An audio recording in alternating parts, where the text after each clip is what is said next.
আসসালামু আলাইকুম। আর এক সপ্তাহ পরে বাংলাদেশে বাল দিবস। বাল দিবস বুঝেন তো? বাল দিবস হলো এই 16ই ডিসেম্বর। এই 16ই ডিসেম্বর আছে না, 16ই ডিসেম্বর বাল দিবস। এটার এদিক ওদিক যেটা বলবে, আমার বউয়ের জুতা নিয়ে আসছে আজকে, এই না, এটা দিয়ে হাগু লাগায় এটা দিয়ে মুখের মধ্যে মারা হবে।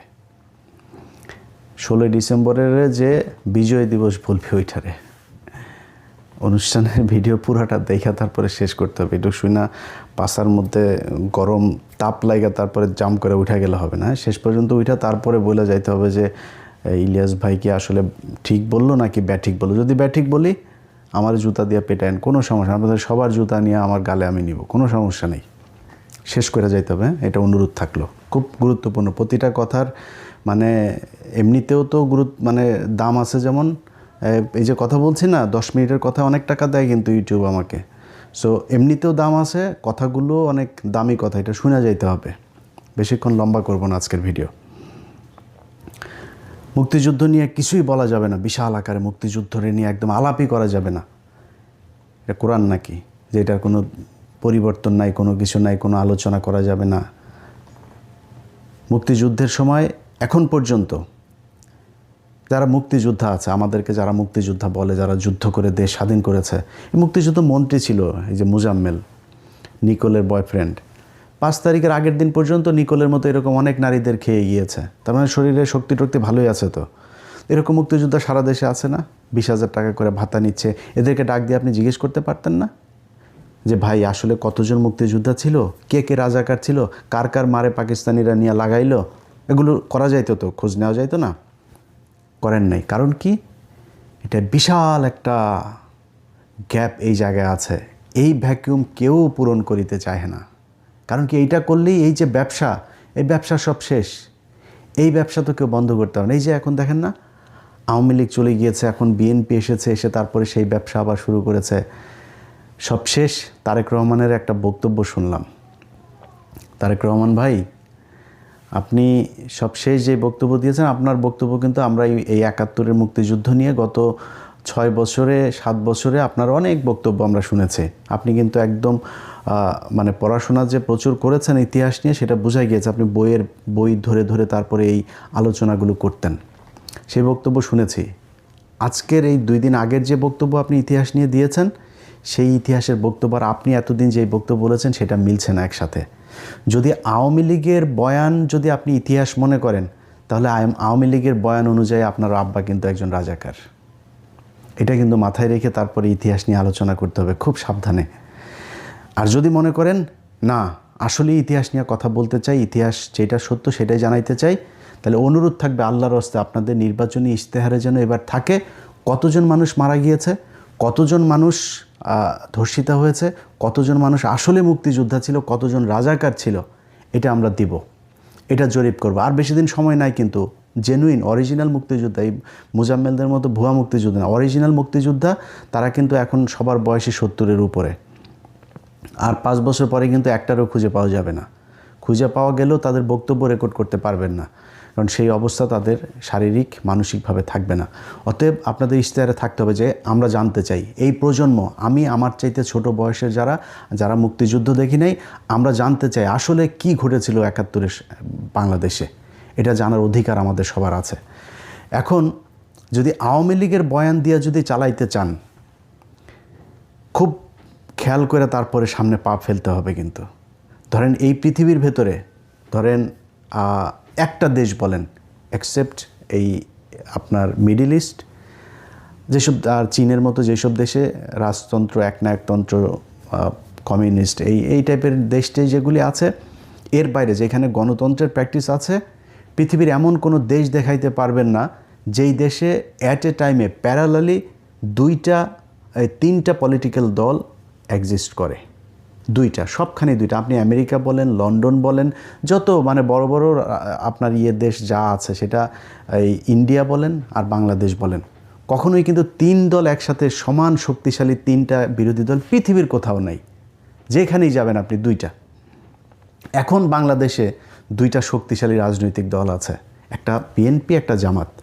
আমার মনে হয় এখনও বিএনপি সবচাইতে বড় দল, 2 নম্বরে যদি জামাত ধরেন, কিন্তু খুব শক্তিশালী। কিন্তু এটা খালি মানে মুখের কথা না, এটা বিএনপিও হারে হারে টের পাচ্ছে যে জামাত যে ভেতরে ভেতরে যে কী পরিমাণে ভোট তাদের বেড়েছে।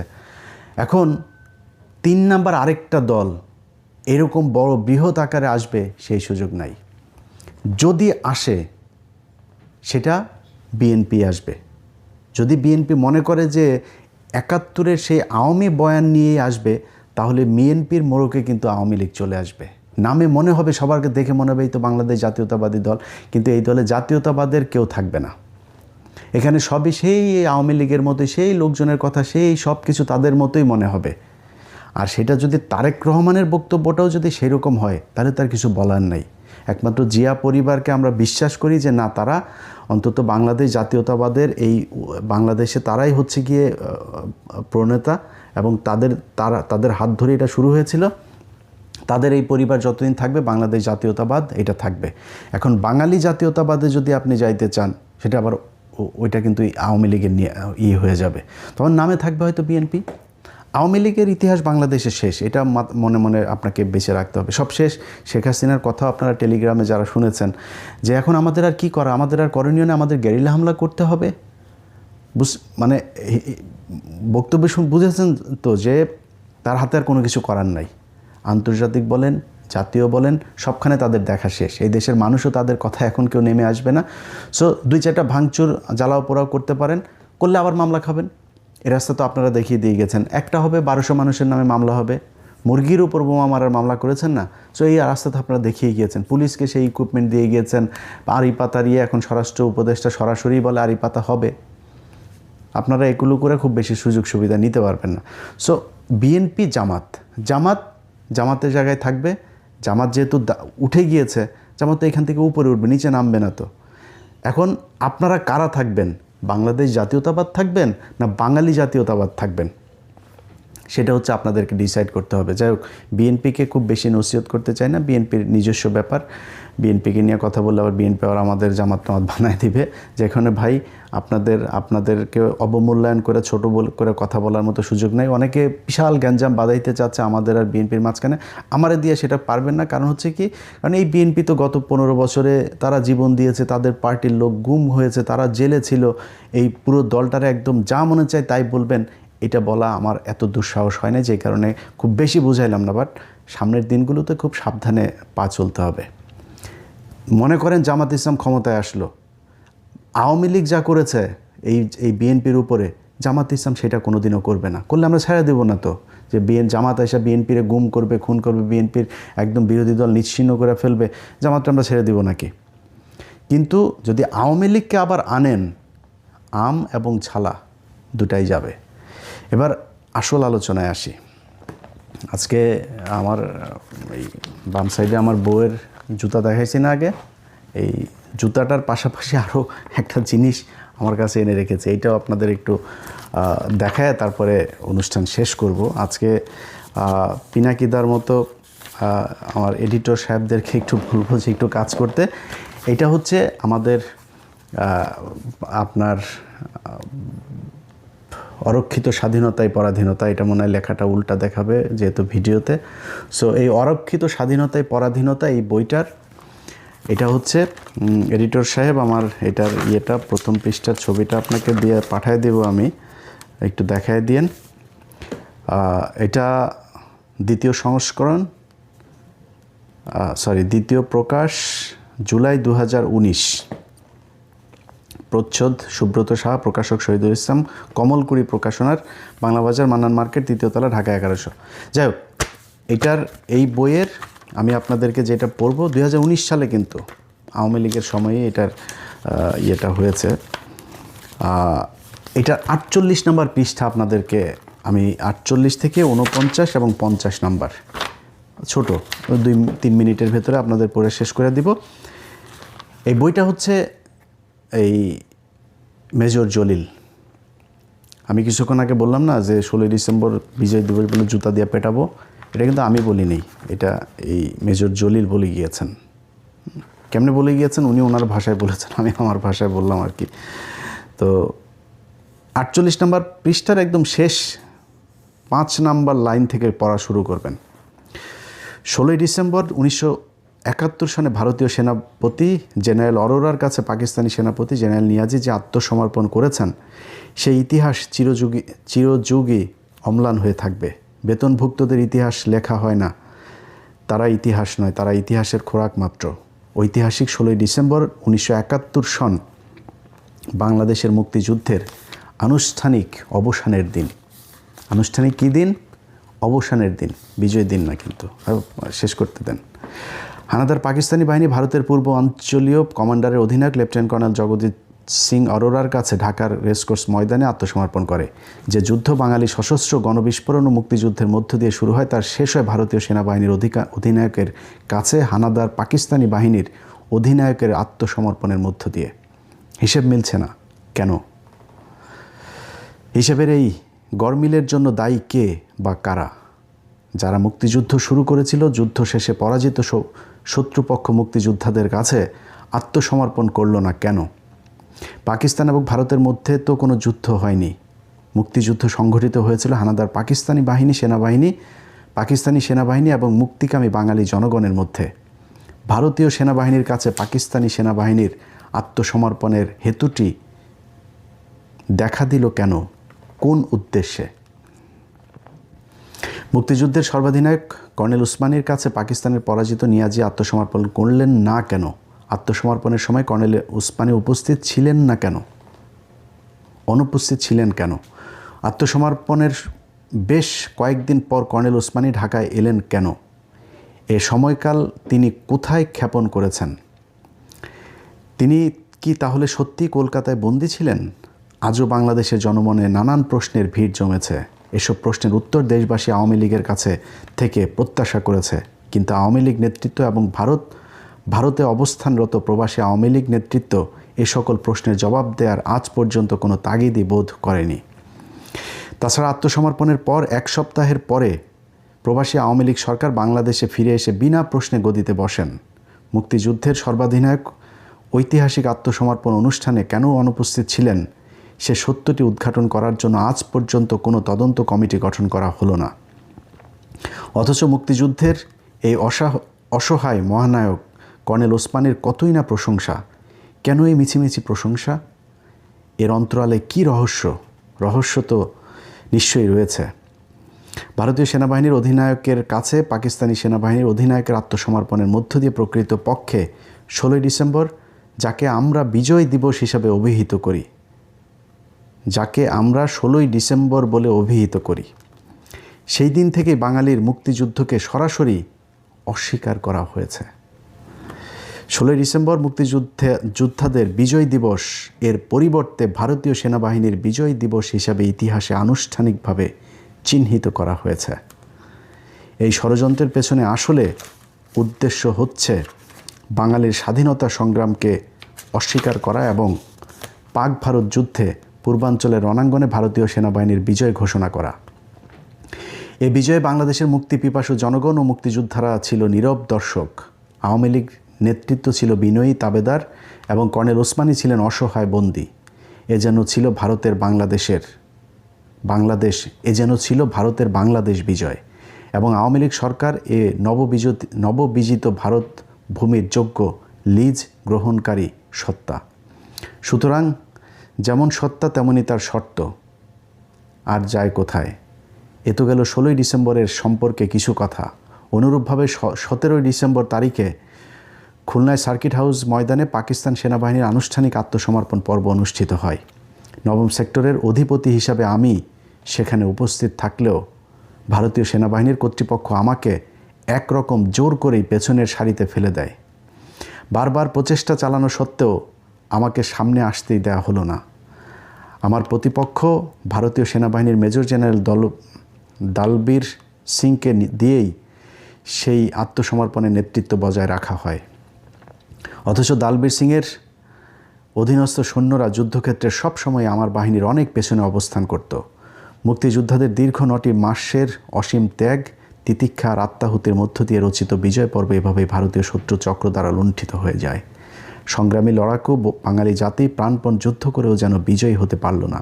পারল কেবল অপরের করুণায় বিজয় বোধ দূর করে অনুভব করতে। বিজয়ের সরাসরি স্বাদ থেকে কেবল বাঙালি জাতি বঞ্চিত হলো না, বঞ্চিত হলো প্রকৃত স্বাধীনতা থেকেই। সুতরাং সেই বঞ্চনাকারীদের কবল থেকে বঞ্চিতদের ন্যায্য পাওনা আদায় করার লক্ষ্যে আরেকটি প্রকৃত মুক্তিযুদ্ধের প্রয়োজন কি এখনও রয়ে যায়নি? এবার শুরুতেই যেই জুতাটা দেখাইছি না, এই পৃষ্ঠা পড়ার পরে কে জুতা খাইতে চাস আর কে জুতা মারতে চাস ওটা আমারে জানাইস। এই যে বইটা পড়লাম, এই বইটা একজন সেক্টর কমান্ডার, অনেক এই ভারতীয় চক্র এরা বলে থাকে যে 16ই ডিসেম্বর বাংলাদেশের সব সেক্টর কমান্ডাররা, মেজর জিয়া, তারপরে এই আপনার কর্নেল উসমানী যিনি সর্বাধিনায়ক ছিলেন, তারপর ওইদিকে তাজউদ্দিন ওরা থাকলেও বুঝতাম ওরা আমাদের দেশের লোক। সবাই নাকি আসতে পারেনি, অনেক দূরে দূরে ছিল। মেজর জলিল লিখে গিয়েছেন যে 17 তারিখ এই 16ই ডিসেম্বর ঢাকাতে যেটা রেসকোর্স ময়দানে হয়, 17 তারিখ খুলনা নবম এই সেক্টর, যেটা সবচাইতে বৃহৎ সেক্টর 1971 সালের, ওই সেক্টরের অধিনায়ক ছিল মেজর জলিল। তিনি ওইখানে ছিলেন। তো ওই অধিনায়ক হিসাবে ওইখানে তার নেতৃত্ব দেওয়ার কথা না, তার পেছনের সারিতে ধাক্কায় ফেলাই দিয়েছে। এটা হচ্ছে আমাদের বিজয়। মেজর জলিল লিখে দিয়ে গিয়েছেন আরেকটা বিজয় দিবস আমাদের প্রয়োজন। লিখেছে না, সব শেষ লাইনটা পড়লাম না, আবার পেছনে ঘুরে শুনেন। সেটা হচ্ছে 5ই আগস্ট। এই কারণে 5 আগস্ট আমাদের বিজয় দিবস।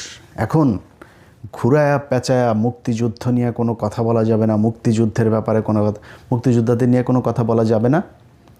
তাইলে মেজর ডালিম কই, কর্নেল হুদা কই, মেজর কর্নেল নূর কই, কর্নেল এই ওই যে রশিদ কই, তারা কোথায়? তাদেরকে দেশে থাকতে দিস নাই কেন? যেসব মুক্তিযোদ্ধারা বাংলাদেশে যে বুকের মধ্যে যে ধনেটা লাগায় দিয়ে তারপরে ঘুরে না, শালারা সব ভুয়া মুক্তিযোদ্ধা। এই যে ভাব নিয়ে এসে এতদিনে যে আওয়ামী লীগের সামনের চেয়ারে এসে বসতো না 20,000 টাকা করে গেলে, অরিজিনাল মুক্তিযোদ্ধা, অরিজিনাল। অবশ্যই অনেক মানুষ সেই সময় এই 5ই আগস্টের মতো এরকম অনেক মুক্তিযোদ্ধা সেই সময় যুদ্ধে নেমেছিল। আসলেই তারা এই বৈষম্যমুক্ত একটা দেশ চেয়েছিল, কিন্তু তারা এই পাকিস্তানি শাসক গোষ্ঠীর থেকে সরে এসে ভারতীয় শাসক গোষ্ঠীর ভারতের ভেতরে ঢুকতে চায় নাই। তো পাকিস্তান কি করেছে? পাকিস্তান বাংলাদেশের বৈষম্য করেছে। কতটুকু বৈষম্য করেছে? পাকিস্তান এই দেশে সংসদ ভবন বানিয়ে দিয়ে গিয়েছে, কমলাপুর রেল স্টেশন বানিয়ে দিয়ে গিয়েছে। এর আগেও আরেকদিন বলেছি, এই ঢাকা বিশ্ববিদ্যালয়ের যে ইউনিটগুলো দেখছেন না, ঢাকা বিশ্ববিদ্যালয় প্রতিষ্ঠা হয়েছে 1921 সালে। এরপর আপনি আলাদা আলাদা এখানকার বিভিন্ন বিভাগগুলো দেখেন, প্রতিটা অনুষদ আপনি দেখবেন এই 1947 থেকে 1971-এর এই মাঝখানেই। আর 71-এ বিপ্লবী জাতিরা দেশ স্বাধীন করিয়া কি বাল ফালাইলো, তারা একটা খালি ডেভেলপ করলো। সেটা কোনটা? 1974 সালে।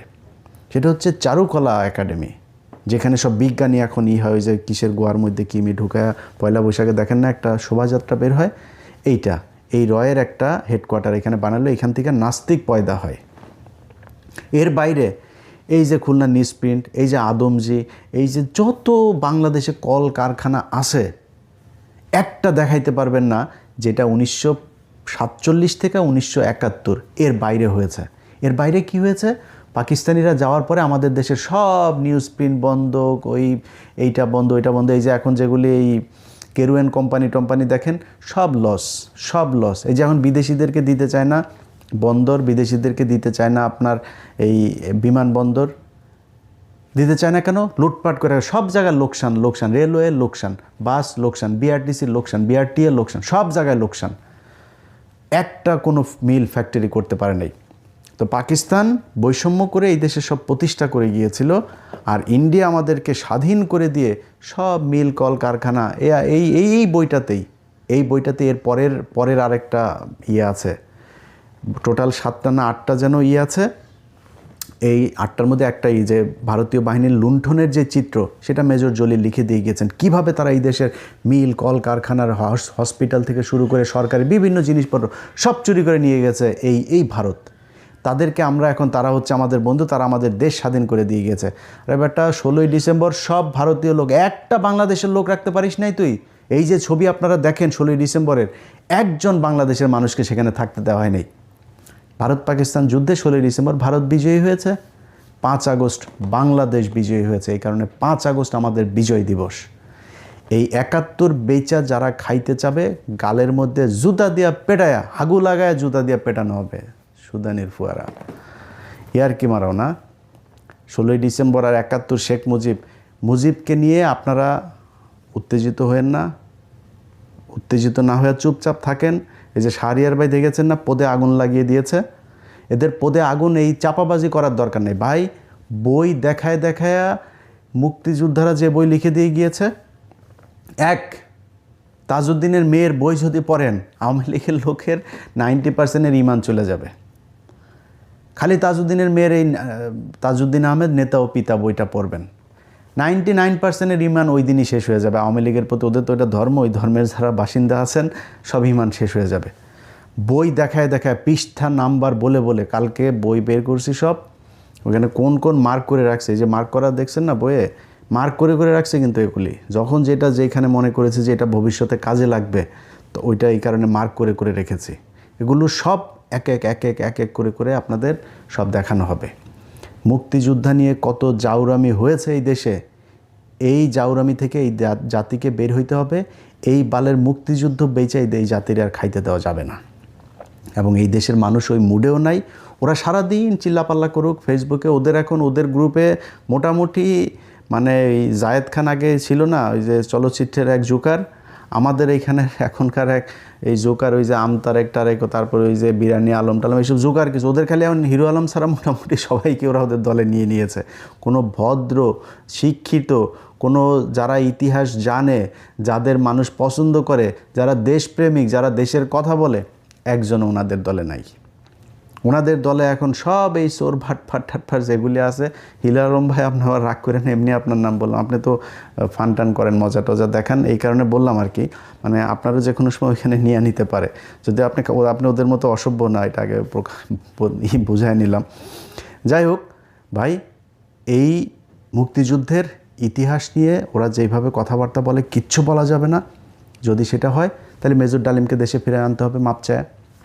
নূর ভাই আছে, ওনাকে দেশে নিয়ে যাইতে হবে। এখানে রাশেদ ভাই আছে, রাশেদ ভাইরে মাপ চায় দেশে নিয়ে যাইতে হবে।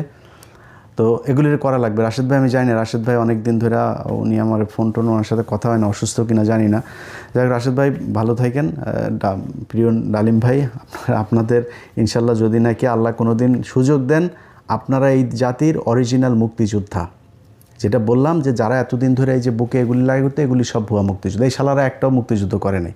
যারা মুক্তিযোদ্ধা তাদের মাথা মানে পাগলের মতো আচরণ করেছে 16ই ডিসেম্বরের পর থেকে, যে এই আমরা কি স্বাধীন করলাম, এটা তো স্বাধীন হয় নাই।